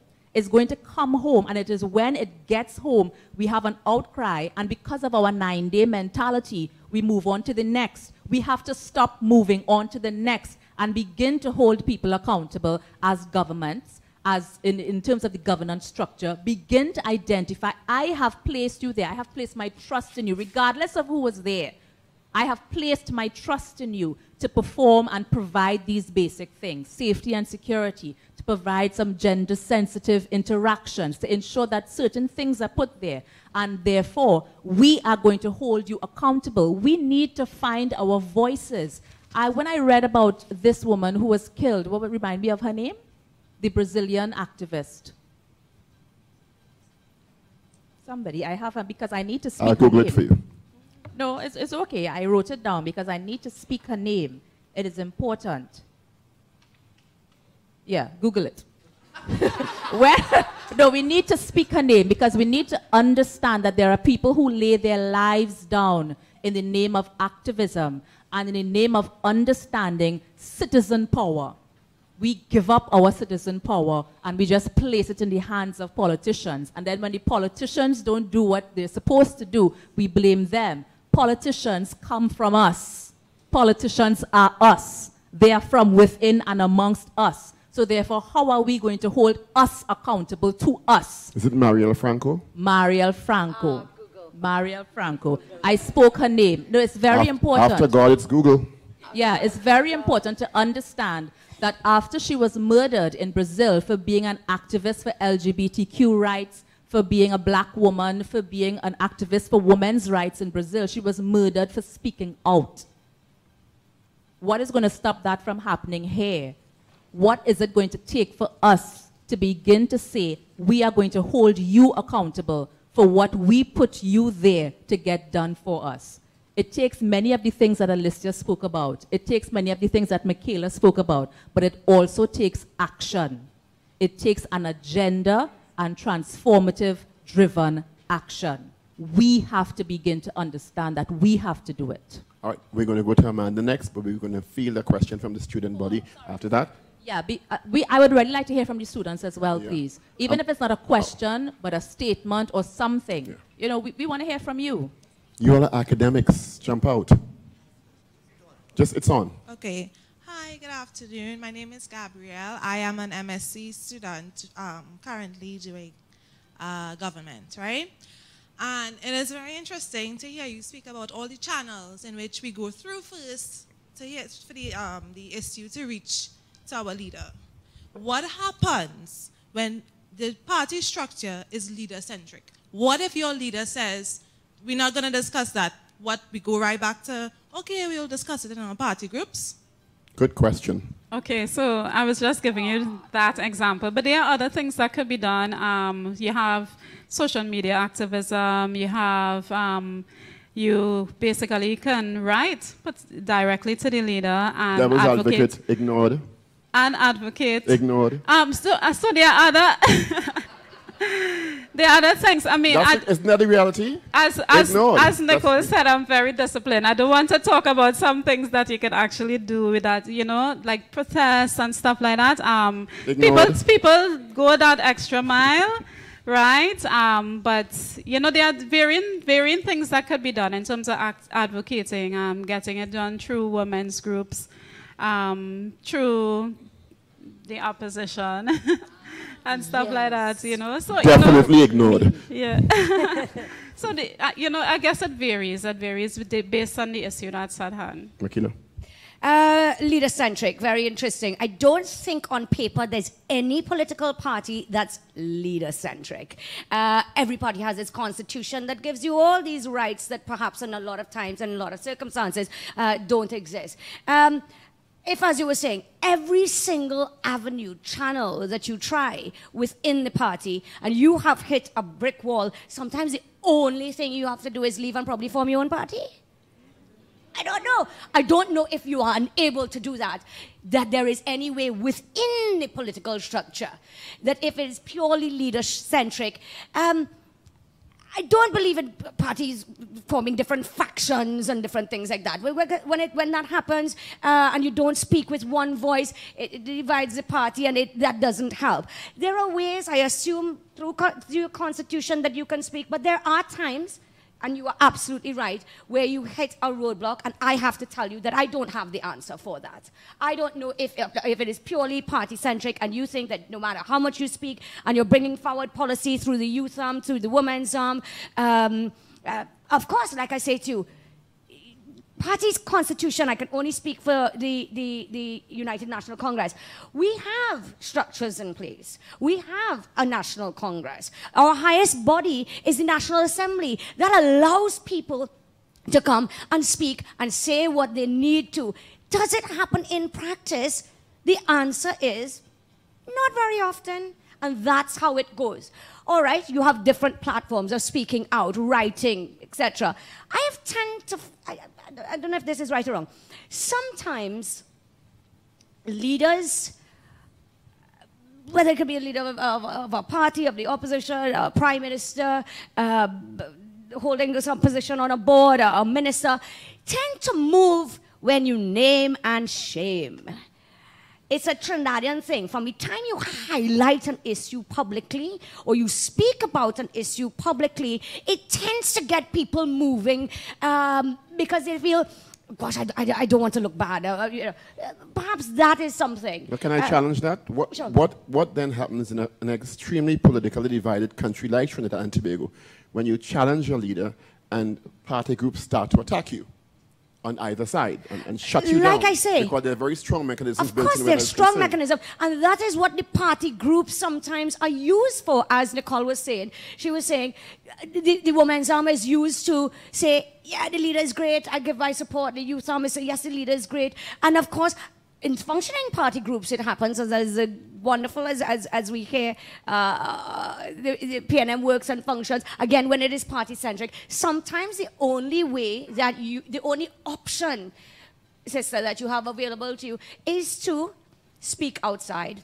And people normally call you a rabble-rouser if you do that. But sometimes when you hit a brick wall and people are breaching the party's constitution, you have to decide what you want, what your values are, what your beliefs are, what your principles, what the founding philosophies are. And if your party, and I'm sorry to say it, if you find that your party, the party that you're a part of, and I don't just say that as a supporter, a member of that party, a party that has a party card, you have more power 99% of the time than the people who actually have position inside there. So the people, the supporters, the rank and file, you come together and speak. You see that the leader will quicker listen to you sometime than the institutions within the party who are controlled solely by dangling the carrot. Well, if you speak out, you know what's going to happen to you? Out. So the rank and file, the supporters of the party, you hold them accountable. You tell them enough is enough. That's an avenue. 20 minutes left. Just let's get the panel in. 3 more questions, and then we roll with Amanda. Oh, Alicia, go ahead. Sorry. I wanted to say it's important to let your voice be heard. While Michaela was talking, I remember this. And I just want to give you an idea in terms of how political activism can work. Just one time, government had proposed to construct a gun, drug, and kidnapping court in one of the areas that I would have represented.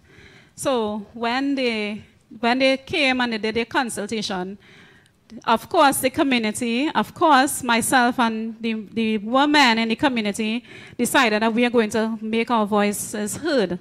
So we went to the consultation and we shared exactly how we felt about it. But it didn't change their minds at that particular point in time. So what was done was correspondence was sent, petitions. We went on a comprehensive petition drive in the area, getting probably over 2,000 signatures. We did a petition drive. We wrote. We had meetings with government officials. Ministers changed during the course of the advocacy, but we were able to get our voices heard. Added to that, we brought in media. We protested. We had the placards and were in front the side protesting, declaring that this is what we don't want. Eventually, the decision was taken that it wasn't going to be constructed. So it is one way. I mean, activism or political activism, to get anything laid on the agenda may take a lot of time and may take a number of initiatives being implemented. If it's going directly to the media, writing, petitioning, name it. But after a while, I think somebody would listen and give ear to what your issue is. We have a question from the audience. Hi, if you can stand, please.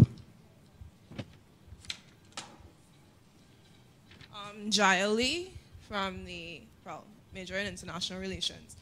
My question is, do you believe that there's too much focus on policies rather than the enactment thereof by our bureaucracy that is causing the problems that we have today? Because at the end of the day, the government is always making policy upon policy upon policy, and it's not being enacted by the bureaucracy. So the problem, therefore, is in the bureaucracy. Legislation? Yeah. Or you mean in terms of legislation? Well, legislation is part of the reform agenda. You have to, sometimes, in order to get certain things done, you need to have the appropriate legislation to enact the change. In terms of giving teeth to the enactment of the legislation, that is certainly an area that needs to be strengthened, because a government can have a very robust legislative agenda and pass a number of different bills in Parliament, but when you interrogate the impact of the legislative agenda, you may find the actual work and performance waning. And if we were to look at what's currently taking place, this government, I believe their legislative agenda is very robust. They have brought a number of pieces of legislation to Parliament. But then, for example, and we have the most current one, the anti-gang bill, we are yet to see how is this legislation or piece of legislation going to be impacted upon. How is it going to impact on the police service to be able to do what needs to be done to fulfill that legislative agenda. So what we have to do is to look at the results of the legislative agenda as against the legislation and see what the results would have been. Because you're right, if it is all we do is focus on getting legislation done, but it remains toothless legislation, then it really doesn't serve its purpose. I want to talk about policy and the framing and implementation of policy. I think what is lacking seriously is monitoring and evaluation. So we have a lot of policies. We have a lot of things to be implemented. But the challenge that we actually have is the monitoring and evaluation. There's no proper system of monitoring and evaluation in place. And because of that, people are not held to account for the implementation of given policies. And so you find years may pass and you realize that, but this, and we talked about a policy that should have been written, should have been implemented by now, but it hasn't because there is no monitoring and evaluation. Okay, I agree with my sisters. First of all, of course, there's lots of policy, and we have seen robust legislative agendas, and we have seen a vast number of laws being passed. I have a very simple answer for you. The problem is in Trinidad and Tobago enforcement. That is what I believe the problem is. The problem in Trinidad and Tobago is you can go to Parliament every Friday and you can pass as many laws as you want. If these laws are not enforced, they won't do the job that they are meant to do. It won't act as a deterrent. No one will benefit. And it doesn't matter. You take a simple look at the speed limit. Let's use the drink driving. You remember the time when so many deaths, car accidents on the highway, from the time the laws began to be enforced. I mean, whoever thought they would see people driving at 80 kilometers per hour? But they were doing it. I am not saying, people say Trinidadians are lawless people. I think people will be lawless throughout the world if you know that you're allowed to get away with something. When you know that you're not, they say Trinidadians have no discipline because when Trinidadians are in Trinidad, they don't behave. But when they go to New York and London, they behave because they know New York and London, they law enforce. And if you cross if you cross where you're not supposed to be crossing, bet your bottom dollar you're going to be fined for it. So the problem is not how much legislation. The problem is we need to enforce the legislation. So Parliament sitting down and passing is a waste until we can say that laws are going to be enforced. 1999, the Domestic Violence Act was passed. 1999, I think it was amended, forgive me, could be 2006. Does it matter? Does it matter, really? Let's go and get all these great draftsmen and lawyers to come. At the end of the day, laws need to be enforced, and we have to ask ourselves why that is not happening and start there. I think also we also need to have a system in place for review of policies, right? Because, okay, you have the Domestic Violence Act, yes. It states that if an offender, if somebody offends against a woman or man, because domestic violence occurs against men as well, you can report to the police. The police is supposed to take action, but they don't. And so there has to be legislation in place to hold police officers to account as well. And not just to hold them to account, but also to ensure that women are protected whenever they, and especially if their life is in extreme danger, that they are protected as well. And so our systems, I think, there are so many gaps because with reference to women and women being protected, there are there are insufficient domestic violence shelters that really takes into consideration the woman and her children. Most times families are separated. And so there are a lot of gaps, especially where policies are concerned and where modernization of the policies are needed. We have 15 minutes. We have a question from the audience, and then we're going to go to one from our panelists, and then we're going to wrap up. Go ahead, please. Okay, Carice Rogers. I'm pursuing my undergrad in international relations. On a lighter note, my question is, looking back on your political careers up until now, what do you all wish you all did differently as young female politicians? Good question. What would you think you would have done differently? Nothing. I'm happy. No, of course. Retrospect is a fabulous thing, you know. What would I have done, so and so. I think the question should be when and if, no, not if. I like the word when because it's more positive. When you get there, what you're going to do. Having been there and seen really what it was like. Like I say, it's difficult. What could you have done better? What would you have done better? The question is you ask yourself, listen, when I was there, and only the ladies can answer for themselves, I can answer for myself, right? When I was there, did I do the best that I could do? Yes. Could I have done better? Yes. You can always do better, obviously. You can always do better. Should I have pushed for something a bit more? You concentrate, learn probably from mistakes of the past, if there were mistakes. I don't know how the girls will address it. But I'm simply saying, we need, as women, to look forward. Learn not only from what we could have done, but when other women in the positions who are there, what they tried to do may not have been able to have done, and now when I get there, what I will do. And I think that is where it begins. And that is what my sisters were saying, that you have an agenda, you have an idea, where do you want to see your country? Where do you want to see your fellow citizens? And let's be realistic, you can't do everything. You're there for a short period of time. But I don't think any of us right now are, nobody's in the parliament, nobody's in the Senate. And you continue working. There's always something that you can do. You continue working, continue to allow your voices to be heard, continue to be strong. But I really think at this political juncture in our country, we really need to look forward and not back. In my most diplomatic tone, quick answer from Nicole and Alicia. Sure. I don't live in regret. I learn, grow, and move on. Quite obedient. Alicia, anything you would have done differently? Okay, so for me, I think I would have done my best in terms of serving the constituency of Aruka Maloney. To be named the best performing MP, it was a big task. But I would like to say that if I were to think, about one thing that I would have done differently, I think for me it would be in relation to my finances. So a lot of times most people don't know that members of parliament don't have a very big bank account somewhere and they have money to give away. Well, if you're right? honest. But if you're honest, right?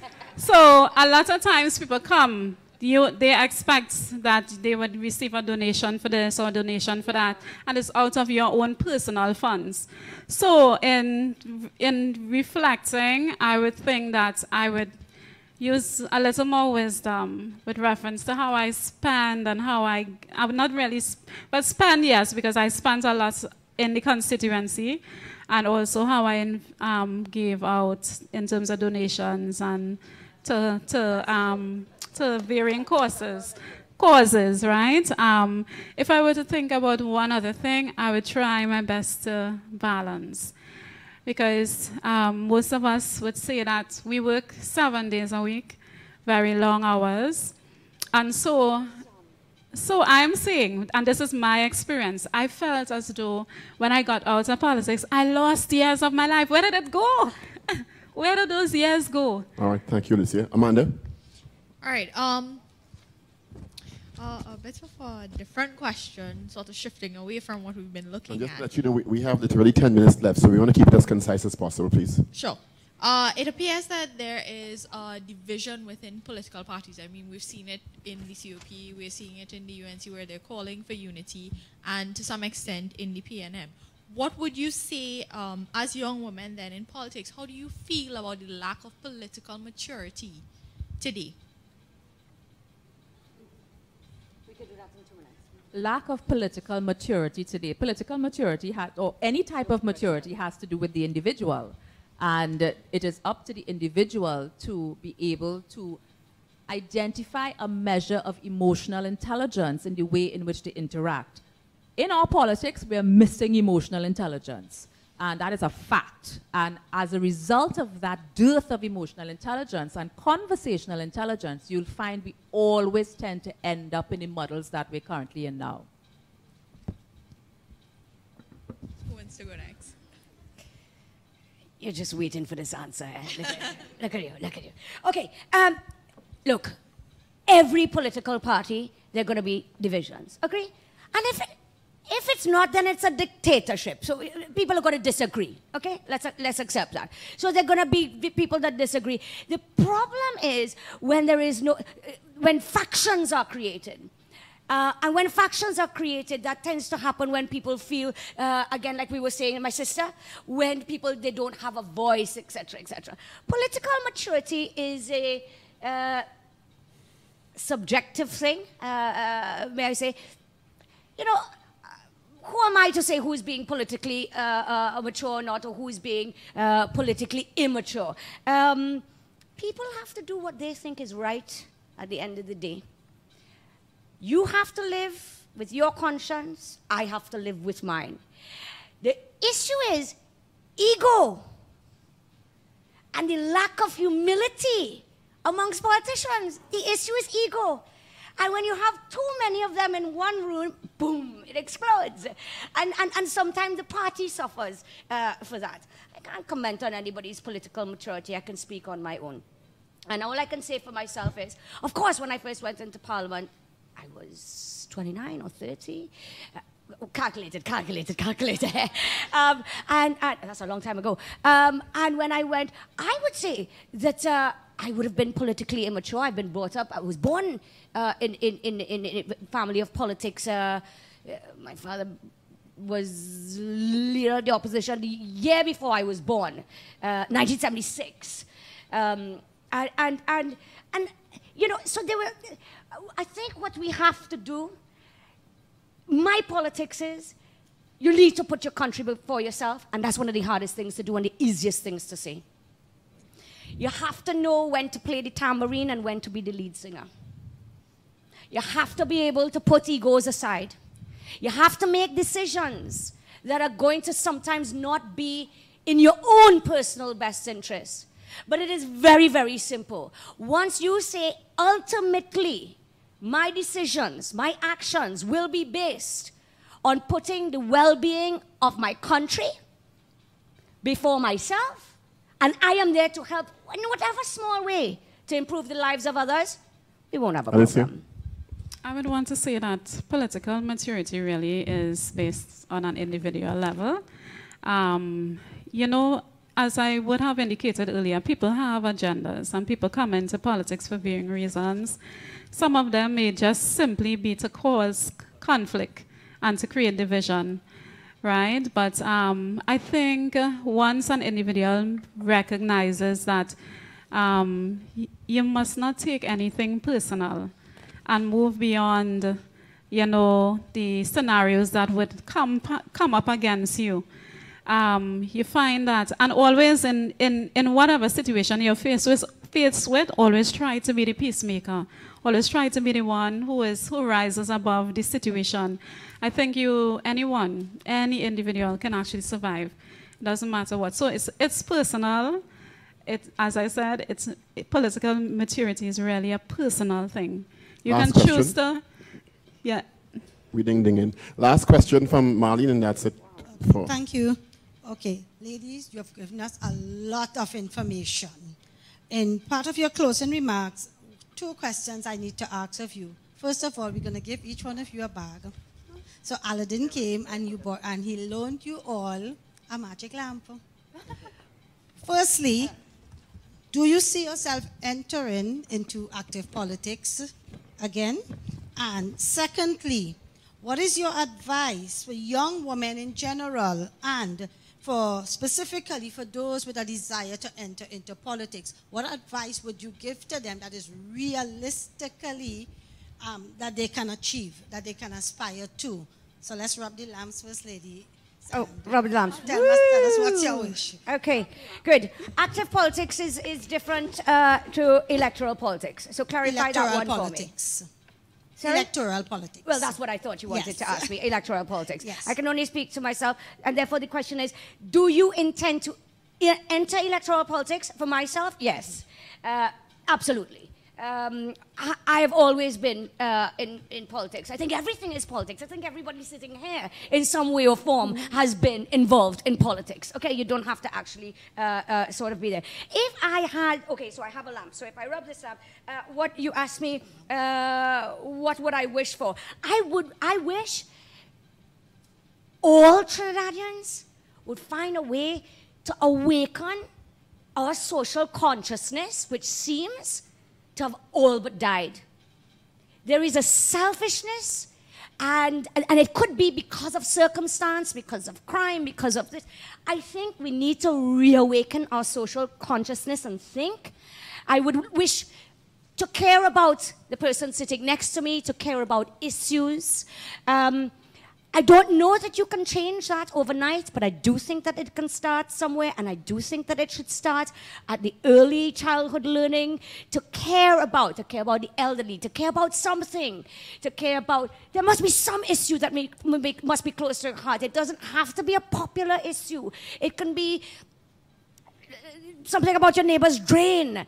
But social consciousness and caring about people, caring about each other, caring about my sisters, caring about my brothers, caring about, regardless of color, creed, race, age, gender, political affiliation, to simply care, to begin by caring and taking that first step to making Trinidad a better place. And you don't have to be an electoral politics to do that. Thanks, Paul. I like this. It's very cute. So if we were to rub it, I almost feel like if I'm back in Trinidad and Tobago, if you were to rub it, what would you do? So if I were to rub this magic lamp and I had a wish, I would just have to look at the other women on this stage, and I would get some measure of what I would like to see for Trinidad and Tobago. And for the young women in this hall, I would wish for us purpose, that we would understand that we have to identify a purpose, not only for us and why we're here and what we're here for, but for what we would like to see for ourselves, what we would like to see for our country, understand our country's trajectory. And the trajectory is not very positive at the moment. And what is our purpose in the grand scheme of things? I would wish passion, the way in which Michaela spoke, the way in which we see ourselves during the periods that we are happy. And for Carnival, they say we're the third happiest nation in the Caribbean or something like that. I would want that passion to be translated into the way in which we do business, the way in which we approach work, the way in which we approach citizenship, the way in which we approach our whole purpose to being Trinbagonian, because I feel as though we've forgotten that, and I feel as though we've lost our sense of self. And I would wish that we would understand our power, that we would not only understand the power we have every few years or so, we would understand the power we have right now. So those three things: purpose, passion, power. Alicia. Okay, so the first question is, I never left. the first question is whether I intend to get involved in active politics. I don't know how. Electoral. Okay, so I would like to say that, yes, I am currently involved on the constituency level. I am the party group, chairman of a party group, and I have basically been working along with women in the constituency to inspire them and to motivate them in terms of participation. What I would like to say to young people, young women who are interested in getting involved in politics, first I would like to leave this little quote with you that I heard Joel Osteen, he's a pastor. He said, "A dream without a wish is a plan. But a dream without a plan is a wish," sorry. And so if you dream about becoming involved in active politics and you don't plan for it, it will just remain a wish.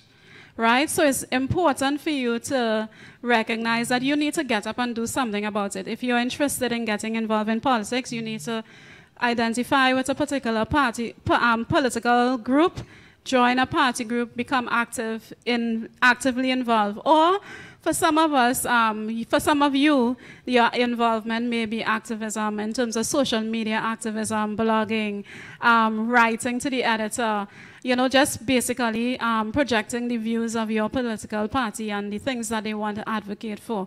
So be involved. And I just want to go back to the example of Laurel Lizama Lising. Ding, ding, ding. You have 30 seconds. All right, Laura Lizama Lising. She started at the age of 12. She got involved and she went right through the ranks of the party, joining different committees, becoming a senator, an alderman at the Urima Borough, etc. And so it's possible for any woman. Once you dream it, you plan for it, it becomes a reality. I'm going to be very evil and ask for 30-second answers from this question from you. It would be remiss of me not to ask it.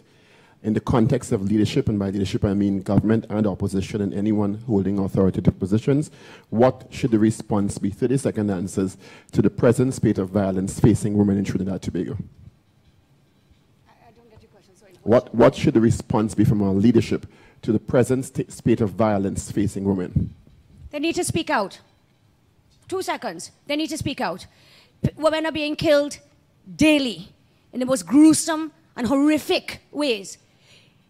Before you implement any policy or anything, the leadership of this country, and I say throughout the political spectrum, they need to speak out and acknowledge that it is happening and place the importance on the violence that is taking place against women and the murdering of women as a national and priority in this country. Alicia. I would like to say speaking out is not just the only issue. 30 seconds. Yes, so what I've seen is that there are a lot of things that are happening in the background in terms of national security that is normally not told publicly with reference to systems that are being put in place. Additionally, the laws are being looked at in terms of revamping some of it because, for instance, the domestic violence legislation needs to be amended.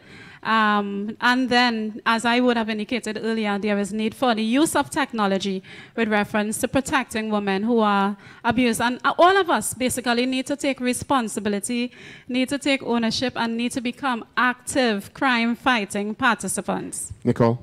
Every citizen of Trinidad and Tobago has a fundamental right to safety and security. And if the state, who are placed in the position to ensure that that fundamental right is protected, cannot afford citizens the opportunity for that safety and security, then we need to be provided with the opportunity to ensure that we are safe and secure. Give our panelists a round of applause, please. Nicole Dyer-Griffith, Makila Pandey, and Alicia Hospitalis. We'd also like to thank Marlene George Mitchell, Amanda Ram-Logan, and Kelsey Nanku. Give them a round of applause, please. Let's also show appreciation for Dr. Bishnu Raghunath, the head of the department, and also Professor Bisessa. We'd also like to thank the members of and staff of the Department of Political Science, Nina Sigobin, Anita Daniel, for their assistance and commitment in ensuring all communication and organization were here on fleek, as the young people say. I'm just reading what they give me to read it. On fleek. Thank you to Rosa C. Prasad and Samsing Conchi, I hope I pronounced it right.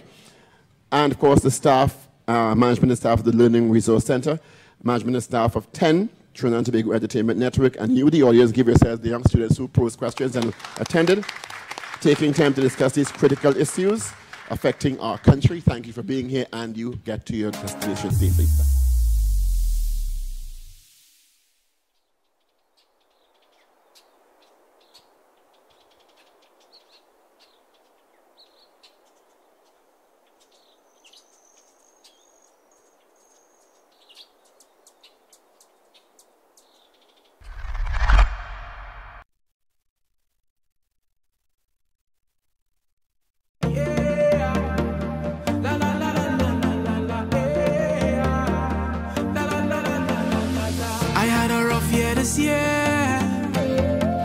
Just want to let down my head.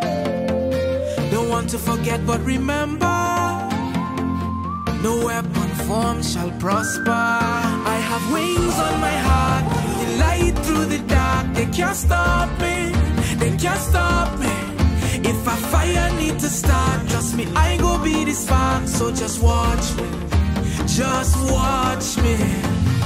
I used to be where I was, right now I am where I am. I'll always believe and trust, it's part of the master's plan. I used to be where I was, right now I am where I am. I'll always believe and trust, it's part of the master's plan. Hey, yeah. La la la la la la la la. Hey, yeah. La la la la la la la la. Hey, yeah. La la la la la la la la. It's an elemental force like rain or like the thunder. When we open up, we mouth they watch we and they wonder how them youth from Trinidad so good at how they sound. So tell them Almighty touch me voice and people of Freetown. I have wings on my heart, the light through the dark. They can't stop me, they can't stop me. If a fire need to start, trust me, I go be the spark. So just watch me, just watch me.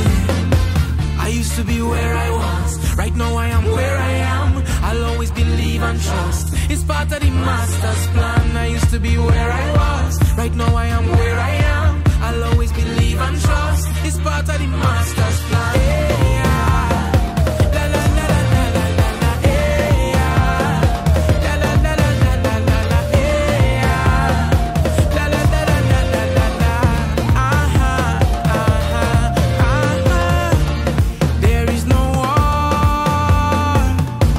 not between me and you, no. There is no war, let there be love. I have wings on my heart, light through the dark. They can't stop me, they can't stop me. If a fire need to start, trust me, I go be the spark. So just watch me, just watch me. I used to be where I was, right now I am where I am. I'll always believe and trust, it's part of the master's plan. I used to be where I was, right now I am where I am. I'll always believe and trust, it's part of the master's plan. Hey, yeah. La la la la la la la la. Hey, yeah. La la la la la la la la. Hey, yeah. La la la la la la la la.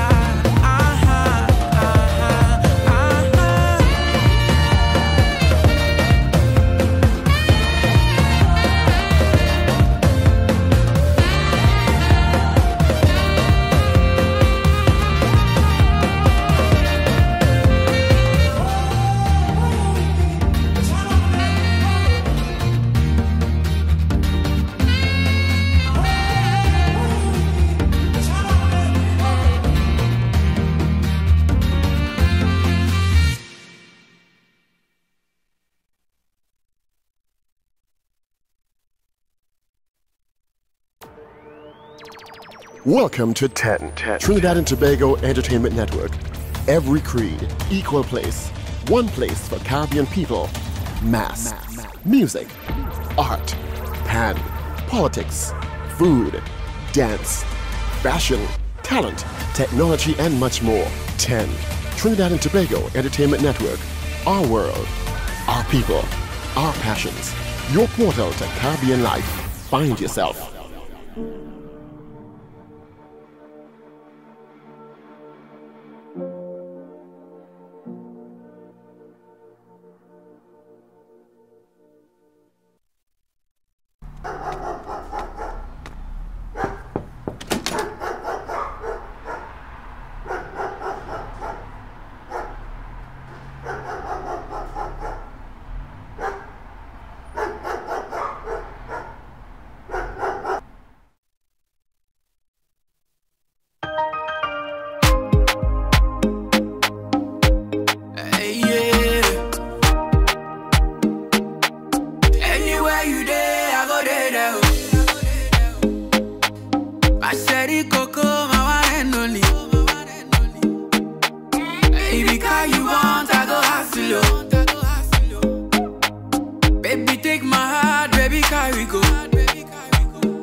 suffer so you don't cry.